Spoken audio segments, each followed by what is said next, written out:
Hello everyone, welcome to all of you. આપણા first સેશનની અંદર આપ સૌનું સ્વાગત કરું છું. આપણે આજે આપણા ક્રેશ કોર્સની અંદર જે ફર્સ્ટ ચેપ્ટર સ્ટાર્ટ કરવા જઈ રહ્યા છીએ છે માનવ પ્રજનન. માનવ પ્રજનન જે છે નીટની દ્રષ્ટિએ ખૂબ જ ઇમ્પોર્ટન્ટ ચેપ્ટર છે. 3 થી 4 પ્રશ્નો આપણને આ ચેપ્ટરમાંથી પૂછવામાં આવતા હોય છે. મતલબ એમ કહી શકાય કે 12 થી 16 માર્ક જે છે નીટમાં આ ચેપ્ટર દર વર્ષે કવર કરે છે. ખૂબ આઈએમપી છે. Step by step NEET related જેટલા બી પોઈન્ટ છે એનું આપણે આ ચેપ્ટરની અંદર ડિસ્કશન કરતા જઈશું. Okay, so let's start. First આપણે જો ડિસ્કશન કરીએ તો અહીંયા આપણે ફર્સ્ટ તમે જોઈ શકો છો માનવની અંદર પહેલી વાત કરી છે કે માનવ લિંગી પ્રજનન કરતા અને અપત્ય પ્રસવી છે.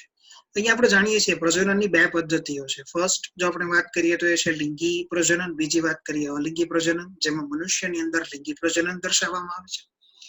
લિંગી પ્રજનન એટલે કે જેમાં નર અને માદા બંને અલગ હોય છે. અને અહીંયા બીજી વાત કરી છે અપત્ય પ્રસવી. આપણે જાણીએ છીએ કે પ્રાણીઓ 3 પ્રકારના હોય છે. 3 પ્રકાર પૈકી એક હોય છે અપત્ય પ્રસવી, બીજું હોય છે અંડપ્રસવી અને ત્રીજું હોય છે એ છે અપત્ય અંડપ્રસવી. આપણી સ્ક્રીન પર તમારી સામે તમે જોયું ને તો એની અંદર તમને માનવની પ્રજનનની ઘટનાઓનો જે ઘટનાક્રમ આપેલો છે. ચેપ્ટરની અંદર આપણે શું શું ડિસ્કશન કરવાના છીએ પહેલા તો એ જાણવું જરૂરી છે. સૌથી પહેલા તમે જુઓ તો માનવની અંદર જે પહેલી પ્રક્રિયા થાય છે પ્રજનન રિલેટેડ છે જનન કોષોના નિર્માણની પ્રક્રિયા. નર હશે તો શુક્રકોષ અને માદા હશે તો અંડકોષ નિર્માણની પ્રક્રિયાઓ જે છે એ આપણને એની અંદર જોવા મળશે. અહીંયા બંને પ્રક્રિયાઓમાં જે છે ને એ મનુષ્યમાં નર અને માદાની અંદર બહુ મોટો તફાવત જોવા મળે છે. જેમ કે નરની અંદર શુક્રકોષ જનનની પ્રક્રિયા છે તો આ શુક્રકોષ જનનની પ્રક્રિયા નરની અંદર જે છે એ શરૂ થાય છે તરુણાવસ્થાએ, પુખ્તાવસ્થાએ સોરી. પણ જો આપણે જોવા જઈએ માદામાં તો માદામાં આ પ્રક્રિયા જન્મ પહેલા શરૂ થઈ જાય છે. પ્લસ નરની અંદર આ પ્રક્રિયા આજીવન ચાલે છે. જ્યારે માદાની અંદર એક તબક્કે એટલે કે કોઈ ડિપેન્ડ અપોન ફિઝિકલ કન્ડિશન 47, 48 કે 50મા વર્ષે માદાની અંદર જે છે એ આ પ્રક્રિયા અટકી જાય છે, જેને આપણે લોકોએ અહીંયા નામ આપેલું છે મેનોપોઝ. મેનોપોઝ એટલે કે માદાની અંદર અંડકોષ નિર્માણની પ્રક્રિયા જે છે ને એ અટકી જવી, માદાની અંદર ઋતુસ્રાવ અટકી જવું, આ વસ્તુ જે છે એ મેનોપોઝ કહેવાશે. ફલન માટે જો આપણે ડિસ્કશન કરીએ તો શુક્રકોષ જે છે એ માદાના જનન માર્ગની અંદર દાખલ થશે અને દાખલ થઈ ગયા બાદ અંડવાહિનીની અંદર રહેલા અંડકોષનું એ ફલન કરશે, જેને ફર્ટિલાઇઝેશન કહેવાશે. ત્યારબાદ ફલન થઈ ગયા બાદ જે આપણને મળશે એને આપણે ફલિતાંડ કહેશું. ફલિતાંડ સતત અને સતત વિભાજન પામતું જશે. આગળ જતા ગર્ભકોષ્ઠ કોથળીનું નિર્માણ થશે, એનો વિકાસ થશે. ગર્ભાશયની દિવાલમાં એનું સ્થાપનની પ્રક્રિયાઓના પણ આપણે તબક્કાઓની ચર્ચા કરશું. માનવની અંદર 9 મહિના અથવા તો 270, 80, 90 દિવસનો જે ગર્ભ વિકાસનો તબક્કો છે જેને આપણે અહીંયા જેસ્ટેશન પણ કહેશું. અને ત્યારબાદ અંતે જે છે એ પ્રસૂતિ એટલે કે જન્મ, પાર્ચ્યુરેશન જેને કહેવાય છે. તો અહીંયા કુલ આટલી વસ્તુઓ જે છે આપણે સ્ક્રીન પર એટલી વસ્તુ આપણે જોઈ શકીએ છીએ જેની આપણે અહીંયા ડિસ્કશન કરવાની છે. તો એ પૈકી આપણે સૌથી પહેલો જે પોઈન્ટ ડિસ્કશન કરીએ, આખી દુનિયા જ્યારે ઓનલાઈન થઈ રહી છે, નવી ટેકનોલોજી નવી લાઈફસ્ટાઈલ સાથે સંલગ્ન થઈ રહી છે અને વર્ક ફ્રોમ હોમ જ્યારે નોર્મલ બની રહ્યું છે, ત્યારે સ્ટડી ફ્રોમ હોમ શું એક સારો આઈડિયા નથી? લર્ન લિબર્ટીની નવી એપ. ગુજરાતની સૌથી પ્રતિષ્ઠિત વિશ્વસનીય કોચ અને માર્ગદર્શક લિબર્ટી કરિયર એકેડમી દ્વારા પ્રસ્તુત છે લર્ન એપ. અને આ એપ ખાસ કરીને ધોરણ 9 થી 12 ગુજરાતી અને ઇંગ્લિશ મીડિયમ તથા નીટ, જેઈઈ મેઇન અને ગુજસેટ જેવી સ્પર્ધાત્મક પરીક્ષાઓ માટે બનાવવામાં આવી છે. તો હવે લિબર્ટીની નવી લર્ન એપ ડાઉનલોડ કરીને આપ ક્યાંય પણ અને આપના અનુકૂળ સમયે અભ્યાસ કરી શકો છો. એ છે નર પ્રજનન તંત્ર. નરની અંદર પ્રજનન તંત્ર જે છે એ નિતંબ પ્રદેશની અંદર સ્થાન પામેલું છે.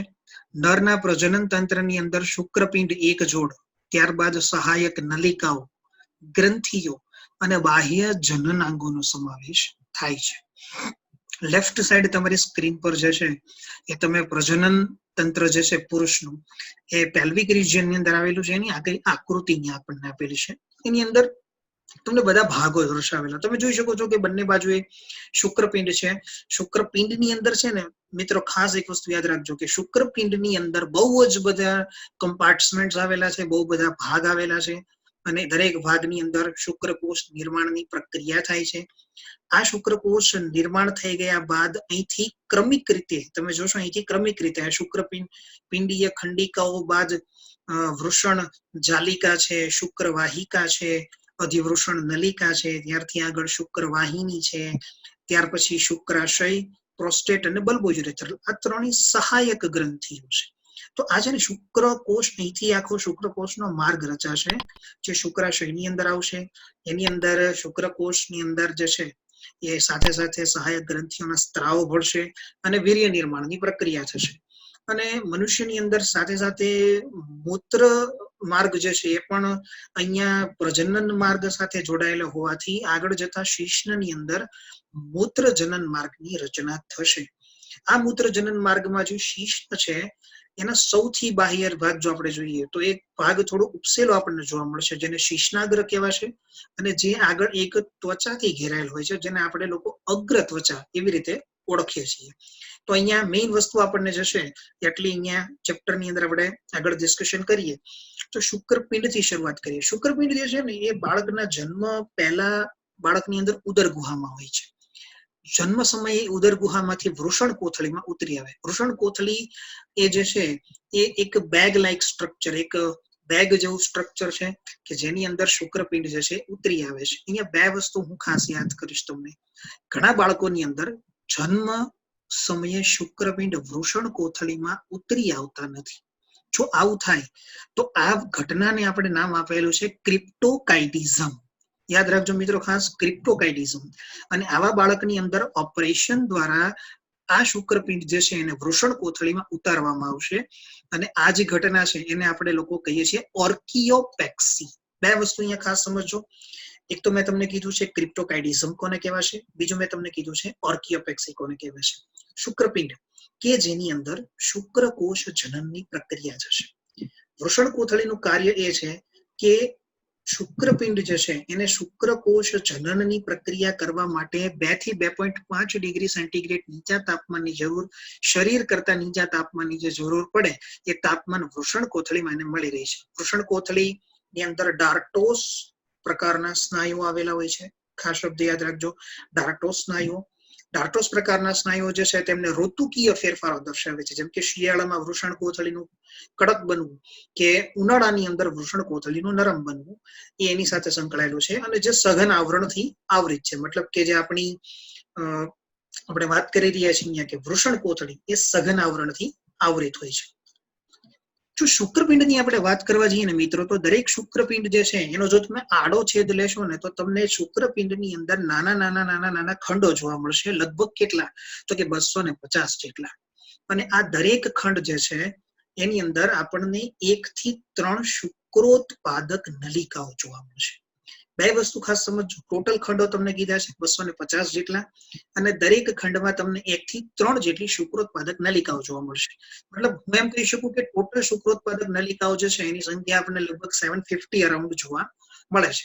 હવે આ શુક્રોત્પાદક નલિકાઓ જે છે એ એકચ્યુઅલી કઈ રીતે ગોઠવાયેલી હશે એની આપણે ચર્ચા કરવી છે. જો શુક્રોત્પાદક નલિકાઓ જે છે એ દરેક શુક્રોત્પાદક નલિકાઓની અંદર આપણને શું જોવા મળશે? શુક્રોત્પાદક અહીંયા સ્ક્રીન પર તમે જોઈ શકો છો કે હું એક શુક્રોત્પાદક નલિકા જે છે એની તમને રચના બતાવું છું. આ શુક્રોત્પાદક નલિકાની અંદર મને વચ્ચેની બાજુએ છે ને 2 પ્રકારના કોષો જોવા મળશે. અહીંયા સ્ક્રીન પર લખેલું છે. એક તો છે જનન અધિચ્છદના કોષો અને બીજો છે સર્ટોલાઈના કોષો. યાદ રાખજો ખાસ, જનન અધિચ્છદના કોષો અને સર્ટોલાઈના કોષો. આપણે અહીંયા ડિસ્કશન કરીએ કે આ બંને કોષો છે શું, એકચ્યુઅલી બંને કોષો કામ શું કરે છે. જનન અધિચ્છદના કોષો જે છે એ અહીંયા તમે જુઓ આ સ્ક્રીન પર આ રીતે અહીંયા જે છે આપણે ડ્રો કરી રહ્યા છીએ તો તમને જનન અધિચ્છદના કોષો જોવા મળશે. અને જનન અધિચ્છદની સાથે સાથે બીજા તમને અહીંયા સર્ટોલાઈના કોષો જોવા મળશે. આ સર્ટોલાઈના કોષો છે. તો બંનેનું કામ શું છે? જનન અધિચ્છદના કોષો પોતે ટોટીપોટેન્ટ છે. ટોટીપોટેન્ટ એટલે કે આ કોષો સતત ને સતત જે છે એ વિભાજન પામતા જ હોય છે, સતત ને સતત વિભાજન પામતા જશે. અને આ જનન કોષોમાંથી કેટલાક કોષો એવા છે કે જે પોતાને આગળ શુક્રકોષ નિર્માણની પ્રક્રિયામાં સ્થાન આપી દેશે. અને એ સિવાય એની સાથે રહેલા જે સર્ટોલાઈના કોષો છે એનું કામ છે વિકાસ પામતા શુક્રકોષોને પોષણ પૂરું પાડવાનું. નર જનન કોષો જે છે એ આખી પ્રક્રિયાને અંતે જે છે એ શુક્રકોષની અંદર પરિણમશે. આપણે જાણીએ છીએ કે અર્ધીકરણની પ્રક્રિયા થશે. નરજનન કોષ જે છે એ પોતે 2n જેટલા રંગસૂત્રો ધરાવતો છે, પરંતુ અંતે જ્યારે શુક્રકોષની અંદર પરિણમશે ત્યારે તેમાં n જેટલા રંગસૂત્રો છે. આપણે જાણીએ છીએ અર્ધીકરણની અંદર, અર્ધીકરણ એટલે કે એને રિડક્શનલ ડિવિઝન કહેવાય છે, જેમાં શુક્રકોષોની સંખ્યા અડધી થઈ જાય છે. અને સરટોલાઈના કોષોનું કામ છે કે પોષણ પૂરું પાડવું. હવે ખાસ બીજી એક વસ્તુ સમજી રાખીએ આપણે કે જે સરટોલાઈના કોષો અને જનન અધિચ્છદના કોષો ધરાવતી જે શુક્રોત્પાદક નલિકાઓ છે, આ શુક્રોત્પાદક નલિકાઓ જે છે એમની વચ્ચે આપણને જે છે શુક્રોત્પાદક નલિકાઓ, જો અહીંયા આપણે શુક્રોત્પાદક નલિકાઓ ડ્રો કરી છે તો માની લો કે મેં અહીંયા 2 શુક્રોત્પાદક નલિકાઓ તમને દર્શાવી છે. આ બંને શુક્રોત્પાદક નલિકાઓ જે છે એની વચ્ચે કેટલાક આપણને કોષો જોવા મળશે. મતલબ આ આંતરાલી અવકાશ છે, એમાં તમે જો અહીંયા જે નાના નાના ડોટ તમે જોઈ રહ્યા છો સ્ક્રીન પર, તો આ આપણને તમે એમ કહી શકાય કે આંતરાલીય અવકાશની અંદર તમને જે કોષો જોવા મળે ને એનું ડિસ્કશન કરી રહ્યો છું. તો આ આંતરાલીય અવકાશની અંદર જે કોષો જોવા મળે ને એનું નામ છે લેડિંગના કોષો, અથવા તો એને નર્સ કોષો પણ કહેવાય છે. અને આ કોષોનું કામ છે નર જાતીય અંતઃસ્ત્રાવ એટલે કે એન્ડ્રોજનનું નિર્માણ કરવું. 2 વસ્તુ ખાસ સમજો મિત્રો. મેં અહીંયા ડિસ્કશન કરી છે, એક મેં કરી છે, જો તમને અહીંયા મેં આ બંને જે છે બરોબર, આ ફર્સ્ટ અને આ તમે જુઓ તો આ તમારી સેકન્ડ તમને મેં શુક્રોત્પાદક નલિકા દર્શાવી છે. આ શુક્રોત્પાદક નલિકાઓની વચ્ચેનો જે વિસ્તાર તમે જોઈ રહ્યા છો, જે અહીંયા ડોટ ડોટ છે, આ ડોટની અંદર તમને જે જોવા મળે છે એ છે લેડિંગના કોષો. અને આ જે વિસ્તાર છે અહીંયા, જે આનો બોર્ડરનો વિસ્તાર જે અહીંયા તમે ડ્રો કરું છું જોઈ રહ્યો છો, આ તમે જોઈ રહ્યા છો, અહીંયા તમને જનન અધિચ્છદ અને સાથે સાથે તમને સરટોલાઈના કોષો જોવા મળશે. અને આવી ટોટલ કેટલી મિત્રો આપણે જોઈએ 750 જેટલી આપણને આવી નલિકાઓ જોવા મળે છે. ઓકે, નેક્સ્ટ આપણે ડિસ્કશન કરીએ. અહીંયા ખાસ આ વસ્તુ સમજવી, ખાસ યાદ રાખવી. ઘણી વખત પ્રશ્ન પરીક્ષાની અંદર જો આપણને પૂછાયેલો હોય તો આપણને એ વસ્તુ જે છે એ વધારે ક્લિયર રહી કે બંને કોષોનું કામ શું છે, સરટોલીના કોષોનું અને લેડિંગના કોષો. ઓકે, તો આપણે અહીંયા આગળ ડિસ્કશન કરીએ. શું આપણને કીધું છે એની વાત કરીએ આપણે. ઓકે, નર પ્રજનન સહાયક નલિકાઓની વાત કરીએ એટલે કે શુક્રકોષના વહનનો માર્ગ કયો થશે. જો આ બહુ સમજવા જેવી વસ્તુ છે કે શુક્રકોષ જે છે એ નિર્માણની પ્રક્રિયાઓ ક્યાં થાય છે, તો કે શુક્રકોષ નિર્માણની પ્રક્રિયા જે છે એ શુક્રોત્પાદક નલિકાઓની અંદર થાય છે. હવે શુક્રોત્પાદક નલિકાઓની અંદરથી શુક્રકોષ નિર્માણ થઈ ગયા બાદ એનો જે ક્રમ છે આગળ વધવાનો એ કયો હશે, આપણે અહીંયા સ્ક્રીન પર દર્શાવેલો છે. સૌપ્રથમ એ વૃષણ ઝાડ જે હશે એના ઉપર આપણને જો વૃષણ ઝાડમાંથી આગળ જે છે એ શુક્રવાહિકાઓ, જેના માટે આપણે અહીંયા શબ્દ વાપરેલો છે વાસા એફ્રેન્શિયા, આપણી ટેક્સ્ટબુકમાં પણ આપણને આપેલું છે. વૃષણ ઝાડ જેને આપણે લોકો કહીએ છીએ રેટેટેસ્ટિસ, ત્યાંથી વાસા એફ્રેન્શિયા, ત્યાંથી અધિવૃષણ નલિકા. અધિવૃષણ નલિકા જે છે એ શુક્રપિંડની પશ્ચ સપાટી ઉપર આવેલી હોય છે, જેને એપિડેડિમિસ પણ કહેવાય છે. અધિવૃષણ નલિકા જે છે એ શુક્રકોષોનો સંગ્રહ કરે છે, ઘણા લાંબા સમય સુધી એને સાચવી રાખવા માટે પોતે સક્ષમ હોય છે. ત્યારબાદ આગળ વાત કરીએ તો શુક્રવાહિની, જેને કહેવાય છે વાસ ડિફરન્સ. ત્યાર પછી આ શુક્રવાહિની જે છે એ મૂત્રાશય ઉપર પાશ બનાવશે, એટલે કે લૂપ સ્વરૂપે, આપણે આગળ ફિગરમાં જોઈ ગયા છીએ, લૂપ સ્વરૂપે જોડાશે. ત્યારબાદ એની અંદર શુક્રાશયની નલિકાઓ એટલે કે સમાઇનલ વેસિકલ્સ. મિત્રો ખાસ યાદ રાખજો, શુક્રાશયની નલિકાઓ, સમાઇનલ વેસિકલ્સ, વૃષણ ઝાડ, શુક્રવાહિકાઓ, અધિવૃષણ નલિકા, શુક્રવાહિની, પાશ બનાવીને શુક્રાશય પાસે આવશે. અહીં સુધી શુક્રકોષો આવતા હતા. અહીંયા છે ને એની અંદર સેમાઇનલ વેસિકલ્સ થી આગળ એની અંદર જે છે ને એની અંદર સહાયક ગ્રંથિઓનો સ્ત્રાવ ભળશે. અને સહાયક ગ્રંથિઓનો સ્ત્રાવ ભળવાના કારણે હવે વીર્ય નિર્માણની પ્રક્રિયા થશે, જેનો આગળ જતા જે છે એ મૂત્ર જનન માર્ગ દ્વારા જે છે એ શીશ્ન દ્વારા નિકાલ થશે. શીશ્ન જે છે એની મેં તમને આગળ ડિસ્કશન કરી હતી કે શીશ્નનો જે ઉપરનો ભાગ છે કે જેની ત્વચાનો ભાગ, જેનો ભાગ જે છે એ થોડો વધારે ફૂલેલો જોવા મળે છે અને એના ઉપર આપણને ત્વચા જોવા મળે છે, જેને આપણે શીશ્ન ત્વચા અથવા તો અગ્ર ત્વચા કહીએ છીએ. શીશ્નની જે અગ્ર ત્વચા છે એના અંદરના ભાગ પર આપણને એમાં ફ્રેન્યુલમ જે છે અગ્ર ત્વચા, એવો પણ વર્ડ યુઝ ઘણા વાર કરવામાં આવે છે. અને અંદરની બાજુએ ગ્રંથિ આવેલી હોય છે જે પ્રજનન સમયે ઘર્ષણ નિરોધક પ્રવાહીનો સ્ત્રાવ કરે છે. તો અહીંયા આપણે આ ક્રમ ખાસ યાદ રાખશું, નીટ માટે ખૂબ જ ઇમ્પોર્ટન્ટ છે. શુક્રકોષ વહનનો અહીંયા તમને જે છે એ આખો માર્ગ બતાવેલો છે. આગળ વાત કરીએ આપણે નેક્સ્ટ કે નર પ્રજનન તંત્રની અંદર જો શીશ્ન કીધું તો શીશ્ન જે છે એ નર બાહ્ય જનનાંગ છે, જે વિશિષ્ટ પેશીઓથી બનેલું હોય છે. વિશિષ્ટ પ્રકારની એની અંદર પેશી સંયોજક પેશીઓ ખાસ જોવા મળે છે. બે વસ્તુ અહીંયા યાદ રાખશો કે એક તો ઉત્થાન અને વીર્યદાન, આ બે એના કાર્યો છે. ઉત્થાન એટલે આપણે જાણીએ છીએ કે એના અંદર ઉત્થાન પેશી આવેલી છે. શીશ્ન જે છે એની અંદર ઉત્થાન પેશીનું કાર્ય એ છે કે એમાં રુધિર ભરાવાના કારણે જે શીશ્ન જે છે એ મોટું અને કડક બને છે. અને ત્યારબાદ બીજી વાત જો આપણે કરીએ તો વીર્યદાનની પ્રક્રિયા, એટલે જેમ આગળ આપણે આખો ક્રમ જોયો તો એ ક્રમ દરમિયાન જે વીર્ય નિર્માણની પ્રક્રિયા થાય છે ત્યારબાદ એના નિકાલનો જે રસ્તો છે એ કયો છે તો કે શીશ્ન જે છે. શીશ્નની આગળનો જે ભાગ છે એને આપણે જાણી ગયા છે, આપણે મતલબ સમજી ચુક્યા છીએ કે શીશ્નાગ્ર છે.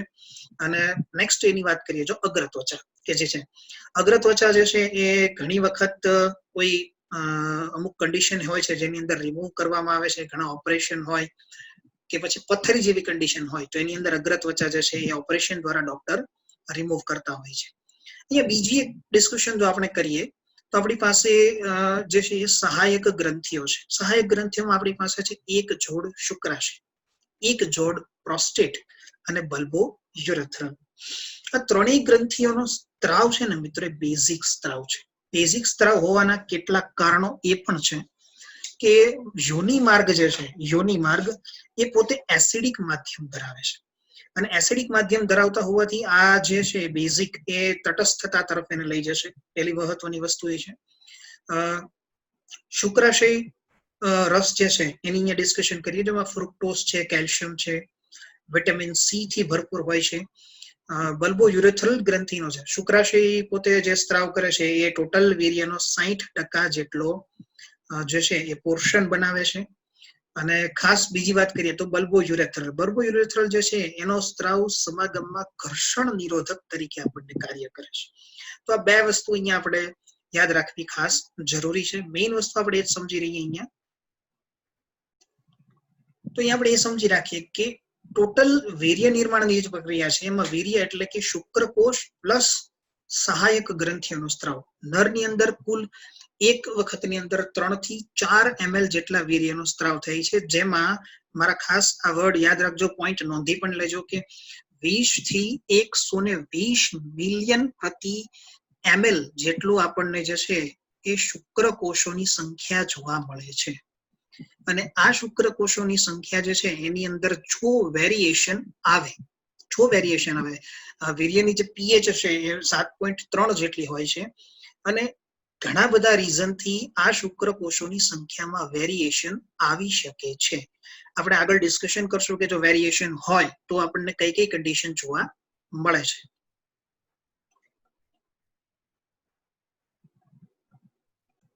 ઓકે, તો સૌથી પહેલી હું અહીંયા વાત કરીશ તમને, ખાસ આ બધા પોઈન્ટ તમે નોંધી લેજો. ખાસ તમારી માટે બહુ ઇમ્પોર્ટન્ટ છે આ બધા પોઈન્ટ. સૌથી પહેલી વસ્તુ છે ઓલિગોસ્પર્મિયા. ઓલિગોસ્પર્મિયા શું છે? જો 20 મિલિયન પ્રતિ ml કરતા શુક્રકોષોની સંખ્યા જો વીર્યની અંદર ઓછી હોય તો એમ કહી શકાય કે મેલ જે છે એટલે કે પુરુષ છે એ ઓલિગોસ્પર્મિક કન્ડિશન ધરાવે છે.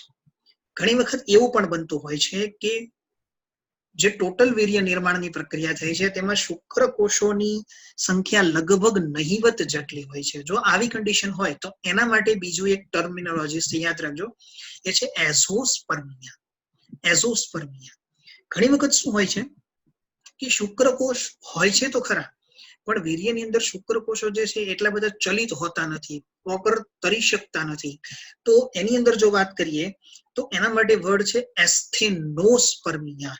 અને ચોથી આપણે વાત કરીએ કે શુક્રકોષ જે છે એની મોર્ફોલોજી એટલે કે શુક્રકોષનો આકાર નોર્મલ ના હોય તો એના માટે વર્ડ છે ટેટ્રેટોસ્પર્મિયા.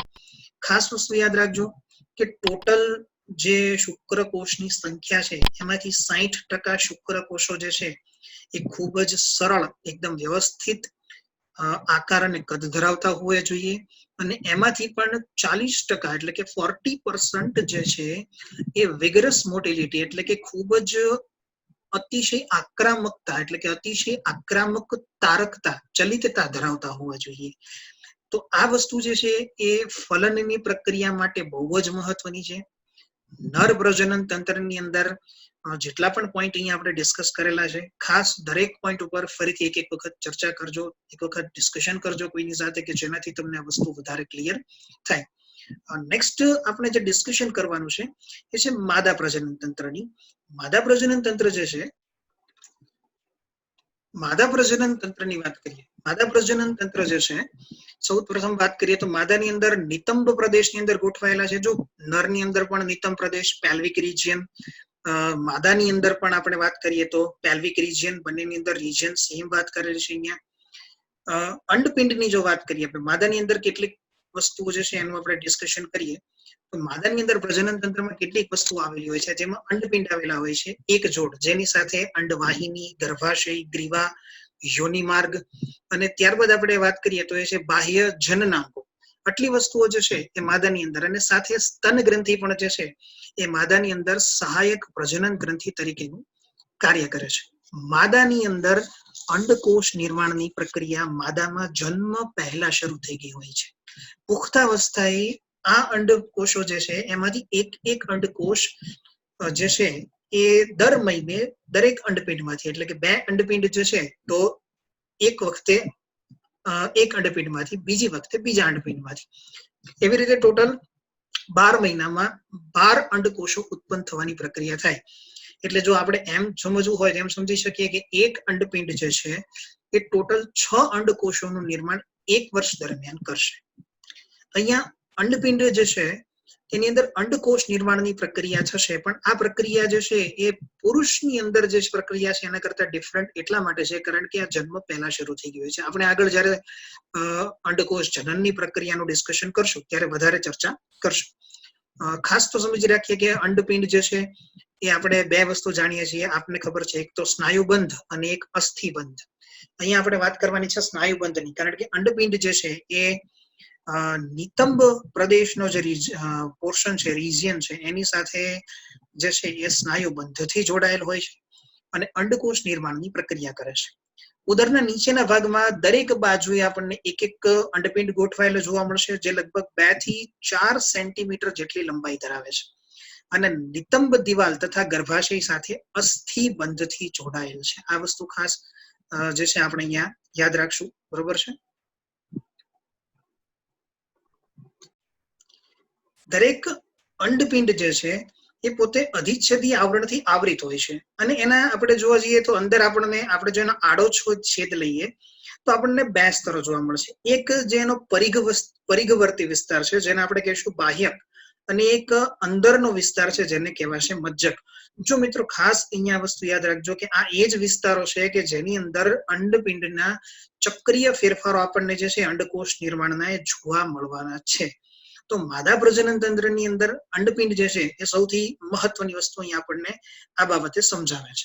નેક્સ્ટ જો વાત કરીએ તો અહીંયા આપણી પાસે જે છે એ સ્ટ્રક્ચર છે. જો અહીંયા તમે જોઈ શકો છો કે અંડપિંડ જે છે, અંડપિંડ અને એની બાજુમાં જ તમને જોવા મળે છે અંડવાહિની નિવાપ. આપણે જાણીએ છીએ કે અંડપિંડ અને અંડવાહિની નિવાપ બંને વચ્ચે કોઈ ફિઝિકલ કોન્ટેક્ટ હોતો નથી, બંને વચ્ચે થોડુંક અંતર હોય છે. અંડકોષ જે છે એ અહીંયા નિર્માણ થશે એ અહીંયાથી એક એમ કહેવાય કે થ્રો કરવામાં આવશે, ફેંકવામાં આવશે, જે અંડવાહિની નિવાપની જે બાર ફિમ્બ્રીઝ એટલે કે નાના નાના પ્રવર્ધો જેવી રચનાઓ તમને જોવા મળે છે એને કેચ કરશે અને ત્યારબાદ અંડકોષ જે છે એ આ માર્ગે આગળ વધવાનું છે. હવે અહીંયા તમે જોશો તો એક બીજો આપણને પોઈન્ટ આપેલો છે, પોર્શન આપેલો છે, ઇથેમસ કીધો છે આપણને. ઇથેમસ બીજું કઈ નથી પણ એક સાંકડું પોલાણ ધરાવતો એક છેડો છે જે અંડવાહિની જે છે એને આખું ગર્ભાશય સાથે જોડાણ આપશે. અને આ વસ્તુ જે છે આખી રચનાઓ ટોટલી, અને અહીંયા તમે જો એક નાનકડી તમને એક તુંબિકા એટલે આપણે એના માટે અંગ્રેજીમાં વર્ડ છે એમ્પ્યુલા એ સ્થાન છે કે જે જગ્યા ઉપર અંડકોષ જે છે એ ફલન માટે શુક્રકોષની રાહ જોઈને બેસે છે. તો આટલી વસ્તુ અહીંયા આપણને આપેલી છે. અને નેક્સ્ટ આગળ જો જોઈએ તો આ ગર્ભાશયનો ઉપરી ભાગ છે. ગર્ભાશયની વચ્ચે તમે જોઈ શકો છો આ ગર્ભાશયની ગુહા છે. ગર્ભાશય ટોટલ 3 સ્તરોનું બનેલું આપણને જોવા મળે છે. સૌ પ્રથમ અંદરનું જે છે એ એન્ડોમેટ્રિયમ છે, જે ઋતુસ્ત્રાવની સાથે ચક્રીય ફેરફારો દરમિયાન વિઘટન પામશે. વચ્ચેનું જે છે એ માયોમેટ્રિયમ છે. માયોમેટ્રિયમ જે છે એ ખૂબ જ મોટું અને સ્મૂધ મસલ, એટલે કે આપણી અંદર જે છે એ બહુ ઇમ્પોર્ટન્ટ, અને માયોમેટ્રિયમ જે છે ને એ બાળકના જન્મ સમયે બહુ મહત્વનો ભાગ ભજવે છે. અને બહારનું જે સ્તર છે એ છે પેરીમેટ્રિયમ. તો અહીંયા 3 સ્તરો આપણને આપેલા છે. એનાથી આગળનો જે વિસ્તાર છે ને એને ગ્રીવા કહેવાય છે. ગ્રીવા અને આ બહારનો તમે જે ભાગ જોવો છો એ યોની છે. ગ્રીવા નલિકા અને યોની, મતલબ ગ્રીવા અને યોનીને જોડનાર જે છે એ ગ્રીવા નલિકા છે. ગ્રીવા માટે અંગ્રેજીમાં વર્ડ છે સર્વિક્સ, અને ગ્રીવા નલિકા એટલે કે આપણે એને સર્વાઇકલ કેનાલ કહીએ છીએ. ભારત દેશની અંદર સૌથી વધારે જે કેન્સરનો પોર્શન જોવા મળે છે એ ખાસ તો અહીંયા સર્વાઇકલ કેન્સરનો જે છે આપણે કહી શકીએ એ જોવા મળે છે. માદાની અંદર સર્વાઇકલ કેન્સરનું પ્રમાણ વધારે હોય છે. સર્વાઇકલ કેનાલ જે છે અહીંયા ગ્રીવા અને આગળ જતા તમે જોશો તો બર્થ કેનાલની પણ રચના કરશે. એટલે કે અહીં બાળકનો જન્મ થશે ત્યારે આ એક કેનાલ બનશે આખી, કે જેના દ્વારા બાળકના નિર્માણની પ્રક્રિયા સરળ બનશે. તો અહીંયા આપણે અંડવાહિનીની જો વાત કરીએ તો અંડવાહિની જે છે, સૌથી પહેલા અહીંયા તો અંડવાહિનીઓ, ગર્ભાશય અને યોની માર્ગ જે છે, જે માદાની સહાયક નલિકાઓ સાથેની રચના બનાવશે. અને અંડવાહિની જે છે જેને ફેલોપિયન ટ્યુબ કહેવાય છે, 10 થી 12 સેન્ટીમીટર જેટલી એની લંબાઈ છે. અંડવાહિની નિવાફ ધરાવે છે. અહીંયા આકૃતિમાં તમે જોઈ શકો છો, જેના ઉપર ભાગે ફેમ્બ્રિસ છે, તેનાથી આગળનો ભાગ છે તુંબિકા, અને એક એસ્તમસ છે કે જે સાંકડું પોલાણ ધરાવતો છેડો છે, જે શું કરશે તો કે આખી રચનાને ગર્ભાશયની સાથે જોડી આપશે. તો માદા પ્રજનન તંત્રની અંદર આપણને આટલી રચનાઓ અહીંયા સમજાવેલી છે. નેક્સ્ટ ડિસ્કશન કરીએ તો અહીંયા જે છે તમે જુઓ કે તમારી પાસે ફિગર જે છે એમાં ગર્ભાશય જે છે એની રચના તમને સમજાવેલી છે. ગર્ભાશય જે છે ને એમાં સૌથી અંદરનું મેં તમને વાત કરી કે એન્ડોમેટ્રિયમ. એન્ડોમેટ્રિયમ ઋતુસ્ત્રાવની અંદર દર 28 દિવસે વિઘટન પામી જાય છે અને ફરી નવું બને છે. આવું ત્યાં સુધી થતું રહેશે જ્યાં સુધી સ્થાપન થવાનું ના હોય. સ્થાપન દરમિયાન એન્ડોમેટ્રિયમનું વિઘટન થતું નથી, કારણ કે એન્ડોમેટ્રિયમ જ છે જ્યાં સ્થાપનની પ્રક્રિયા થશે. ફિગરની અંદર તમે જુઓ તો ગર્ભાશયની દિવાલમાં અંદરની બાજુ તમે જોઈ રહ્યા છો એ છે એન્ડોમેટ્રિયમ છે. ત્યાર પછી તમે આ જે ભાગ જોઈ રહ્યા છો વચ્ચેનો એ માયોમેટ્રિયમ છે. મેં તમને ખાસ વાત કરી, માયોમેટ્રિયમ એ આપણા માદાના શરીરની અંદર જોવા મળતું સૌથી મોટું જે છે એ અરેખિત સ્નાયુ છે, સ્મૂધ મસલ્સ છે. અને સૌથી બહારનું રીજન છે જે સપોર્ટિવ, જેને આપણે કહીશું પેરીમેટ્રિયમ. તો આ ત્રણેય સ્તરો જે છે એ ગર્ભાશયની રચના કરે છે. અને ગર્ભાશય અને યોની માર્ગ, જે તમે આગળની ફિગરમાં જોઈ ગયા છે કે ગર્ભાશયથી યોની માર્ગ તરફ જતા વચ્ચે ગ્રીવા આવશે, અને જેની નળી એટલે કે ગ્રીવા કેનાલ મેં તમને કીધું હતું સર્વાઇકલ કેનાલ. તો એ સર્વાઇકલ કેનાલ અને બહારનો યોની માર્ગ આ બંને ભેગા મળે તો બર્થ કેનાલ મળે છે. જો મિત્રો આ બહુ ઇમ્પોર્ટન્ટ છે, નીટની દ્રષ્ટિએ આ દરેક વસ્તુ ખાસ યાદ રાખજો. તમને એવો પણ પ્રશ્ન પૂછી શકાય કે બર્થ કેનાલ જે છે એ કયા કયા પોર્શન કવર કરે છે, તો સર્વાઇકલ કેનાલ એટલે કે ગ્રીવા નળી અને યોની માર્ગ આ બંનેને સાથે મળીને જે છે એ જન્મ નળી એટલે કે બર્થ કેનાલની રચના થાય છે. તો માદા પ્રજનન તંત્રની અંદર જે છે અહીંયા આપણને આટલું ડિસ્કશન જે છે કરેલું છે. નેક્સ્ટ જો આપણે પોઈન્ટની ડિસ્કશન કરીએ તો એ છે માદા બાહ્ય જનનાંગો. માદા પ્રજનન તંત્રની અંદર માદા બાહ્ય જનનાંગોની રચના કઈ રીતે થયેલી છે? જો યોની માર્ગ અને યોની માર્ગની ઉપરના ભાગે ગોઠવાયેલા આ જનનાંગો સંયુક્ત રીતે માદા બાહ્ય જનનાંગો એવો શબ્દ આપણે એના માટે વાપરીએ છીએ. જો એની અંદર કેટલી વસ્તુઓનો સમાવેશ થાય છે, તો સૌથી પહેલા તમે જુઓ તો અહીંયા ઉપરના ભાગે જે આપણે ડિસ્કશન કરીએ એમાં છે મોન્સ પ્યુબિસ, અને મોન્સ પ્યુબિસ ઉપર તમને જે છે એ પ્યુબિક વાળ જોવા મળશે. પ્યુબિક વાળ અને મોન્સ પ્યુબિસ. મોન્સ પ્યુબિસ એ મેદ પેશીનું બનેલું એક મજબૂત ઓશિકું જે છે એની ઓશિકા જેવી રચના છે, અને એના ઉપર આપણને તમને જે છે એ પ્યુબિક વાળ જોવા મળશે. પ્યુબિક ની પણ પ્યુબિક હેર જેને આપણે કહીશું. માદાની અંદર જે યોની માર્ગ છે, યોની માર્ગ છે એની અંદર તમે જો અહીંયા બે વસ્તુ અહીંયા સમજાવેલી છે. એરો પર ખાસ ધ્યાન આપજો કે એક તો વજાઇનલ ઓપનિંગ છે અને એક યુરેથ્રલ ઓપનિંગ છે. વજાઇનલ ઓપનિંગ એટલે કે માદાની અંદર યોની માર્ગનું છિદ્ર છે અને આ મૂત્ર માર્ગનું છિદ્ર છે. એના ઉપર અહીંયા બે શબ્દો અહીંયા લખેલા છે, એક લેબિયમ મેજોરમ અને એક લેબિયમ માઇનોરમ. લેબિયમ મેજોરા અથવા તો લેબિયા મેજોરા જેને કહીએ, તો બે મુખ્ય ભગોષ્ઠ, ભગોષ્ઠ એટલે કે હોઠ જેવી રચના, બે સપોર્ટિવ ઉપર જે છે એ હોઠ જેવી રચના હશે, એક મુખ્ય હશે અને એક ગૌણ હશે. એટલે આપણે એને અહીંયા નામ આપેલા છે મુખ્ય ભગોષ્ઠ અને ગૌણ ભગોષ્ઠ. ત્યારબાદ જે છે એ મુખ્ય મુખમાર્ગ છિદ્ર એટલે કે જેને આપણે કહીએ છીએ કે મેઇન તો જે છે આપણને અહીંયા મુખ્ય છિદ્ર આપણને જોવા મળે છે, એક યોનિ માર્ગનું છિદ્ર છે. અહીંયા બીજી એક વસ્તુ એ છે કે ઉપરની બાજુએ જે છે એ અહીંયા યોનિ પટલ આવેલો હશે, હાઈમેન જેને કહેશું. એ તમે જોશો કે હાઈમેન એવો શબ્દ અહીંયા યુઝ કરેલો છે. અહીંયા નેક્સ્ટ તમે જુઓ તો આ જે છે એ મળદ્વાર છે, એનએસ જેને કીધું છે મળદ્વાર, બરોબર છે. આટલા પોઈન્ટ આપણે, અને એક અહીંયા ઉપરની બાજુએ આપણને જે જોવા મળે છે અહીંયા ક્લેટોરિસ છે. ક્લેટોરિસની જો આપણે વાત કરીએ તો એના માટે હું અહીંયા ગુજરાતીમાં શબ્દ વાપરીશ ભગશિષ્ણિકા. ઘણી વખત આ પ્રશ્ન પૂછાણો છે. ભગશિષ્ણિકા જે છે એ પોતે ઉત્થાન પેશી ધરાવે છે, અને ઉત્થાન પેશી ધરાવતું હોવાથી એને નરની અંદર શીશ્નને સમાન માનવામાં આવે છે. નરની અંદર જે શીશ્ન હોય છે એને સમાન માનવામાં આવે છે, કારણ કે પ્રજનન દરમિયાન જે છે એ ક્લિટોરિસ ઉત્તેજિત અવસ્થામાં આવે છે, ઉત્થાન પામે છે. એટલા માટે અહીંયા આ શબ્દ એના માટે યુઝ કરીએ છીએ. અને આખા અહીંયા જો ઉપરના ભાગે યોનિ પટલની વાત કરીએ છીએ આપણે, હાઈમેન, હાઈમેન જે છે એક બીજું કઈ નથી પણ એક સામાન્ય પટલ જેવી રચના છે, જે સામાન્ય રીતે કસરત દ્વારા કે કોઈ પણ સાયકલિંગ દ્વારા પણ જે છે એ તૂટી શકે છે. તો આટલી વસ્તુઓ જે છે, આટલા પોર્શન એનો સમાવેશ જે છે એ માદા બાહ્ય જનનાંગોની અંદર થશે. તો કુલ મળીને માદા પ્રજનન તંત્રની અંદર આટલું ડિસ્કશન છે. ઘણી બધી વખત પ્રશ્નો જે છે એ પૂછવામાં આવતા હોય છે, ડાયરેક્ટ ક્વેશ્ચન હોય છે. મતલબ આટલી વસ્તુ જો તમે જાણતા હશો તો તમારી માટે બહુ ઈઝી છે આન્સર આપવો.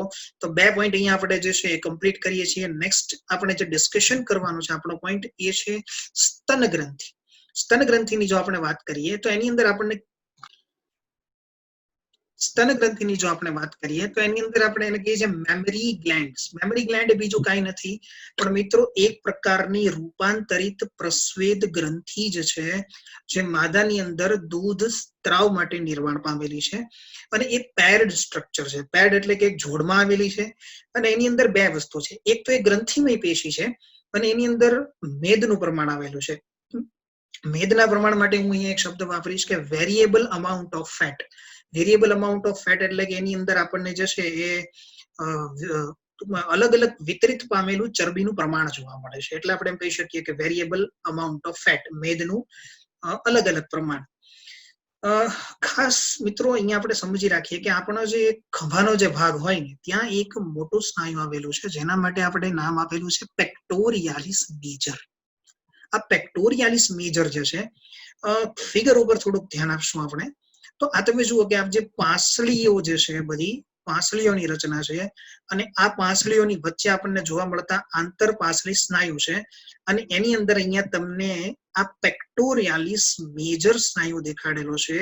બસ તો આ જ પેક્ટોરિયાલિસ મેજર સ્નાયુ છે એ એક્સટેન્ડ થવાથી આ આખી સ્તન ગ્રંથિની રચના થયેલી છે, જેમાં તમે જોઈ શકો છો કે જેમ તમે ડિસ્કશન કરેલું છે મેદ છે, અને ત્યારબાદ ક્રમિકીની રચનાઓ છે, જેમાં તમને સ્તન ખંડો, સ્તન કુપિકાઓ, સ્તન નલિકાઓ, તુંબિકા, દુગ્ધનળી અને નિપલ, આ રચનાઓ અહીંયા આપણને જોવા મળે છે. દરેક રચનાનું શું કાર્ય છે આપણે 1 by 1 ડિસ્કસ કરતા જઈએ, અને સાથે અહીંયા આપણને તંતુ પેશી પણ જોવા મળશે.